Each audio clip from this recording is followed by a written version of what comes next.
August 1 ആഭ്യന്തരമന്ത്രി രമേശ് ചെന്നിത്തല പങ്കെടുക്കുന്ന ആലപ്പുഴ ജില്ലാ തൂഫാൻ ദി നാർക്കോ ഹണ്ട് സമ്മേളനത്തിന്റെ ഭാഗമായി കായംകുളം പോലീസ് സബ് ഡിവിഷൻ തലത്തിൽ ഉപന്യാസ മത്സരവും ചിത്രരചനാ മത്സരവും Kayamkulam government boys higher secondary school ഓഡിറ്റോറിയത്തിൽ 25-ന് നടത്തും. ചിത്രരചനാ മത്സരം LP, UP വിഭാഗങ്ങൾക്കും ഉപന്യാസ മത്സരം ഹൈസ്കൂൾ ഹയർ സെക്കൻഡറി വിഭാഗങ്ങൾക്കുമായിട്ടാണ് ക്രമപ്പെടുത്തിയിരിക്കുന്നത്.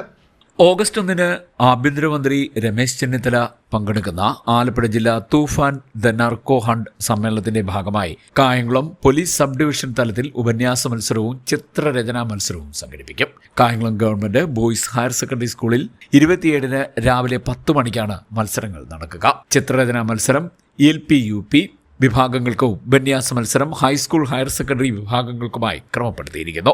മത്സരത്തിന്റെ സമയപരിധി 1 മണിക്കൂറാണ്.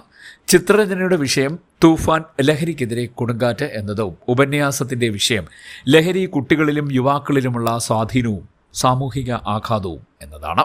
ജില്ലാതലത്തിൽ 1, 2, 3 സ്ഥാനങ്ങൾ നേടുന്നവർക്കും സബ് ഡിവിഷൻ തലത്തിലുള്ള മത്സര വിജയികൾക്കും സമ്മേളനത്തിൽ ആഭ്യന്തരമന്ത്രി സമ്മാനങ്ങൾ വിതരണം ചെയ്യുമെന്ന് കായംകുളം DYSP അറിയിച്ചു.